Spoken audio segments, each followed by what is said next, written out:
In an indictment unsealed on Tuesday, Manhattan District Attorney charged Donald Trump with 34 felony counts for falsifying New York business records through a catch-and-kill scheme designed to conceal damaging information and unlawful activity before the 2016 election. Trump pleaded not guilty to each of these counts. The actual felony counts arise out of allegedly false entries that Trump made in various business records in order to make the payment to porn star Stormy Daniels appear to be ordinary legal expenses paid to his former attorney Michael Cohen.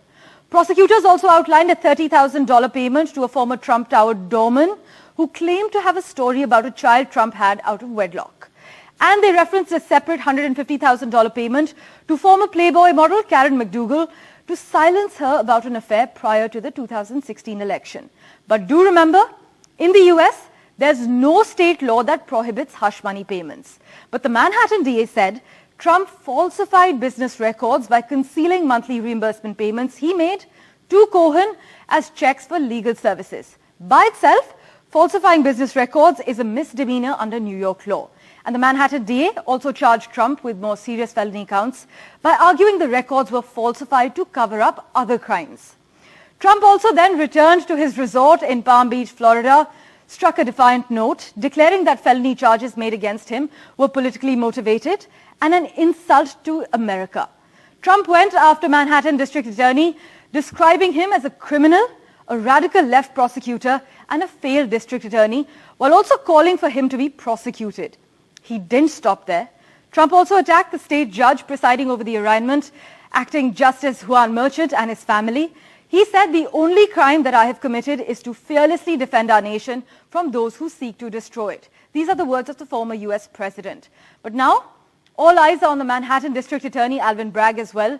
For Republicans, the Manhattan District Attorney will be a lightning rod for their assertions that this case is, at best, a campaign promise and at worst, a political persecution. Democrats, meanwhile, have largely emphasized how the justice system needs to play out without prejudice or favor.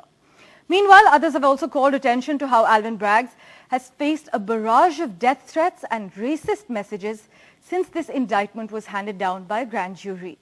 But Tuesday's circus-like atmosphere provided a striking split screen. A former president under arrest and the current president Joe Biden trying his best to act like he's not paying attention. In fact, as Trump walked out of his vehicle to surrender at the Manhattan courthouse, a White House press secretary was in the middle of a press briefing, but she declined to comment after a question about the Trump case. But you have to keep one thing in mind.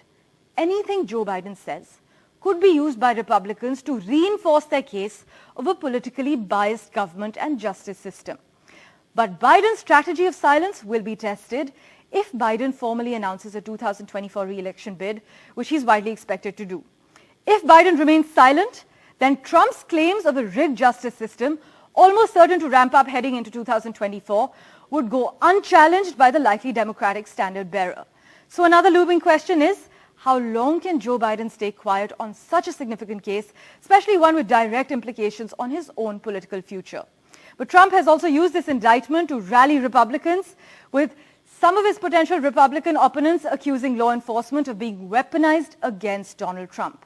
Meanwhile, his campaign officials say Trump has raised a whopping $10 million in donations since the news of his indictment last week.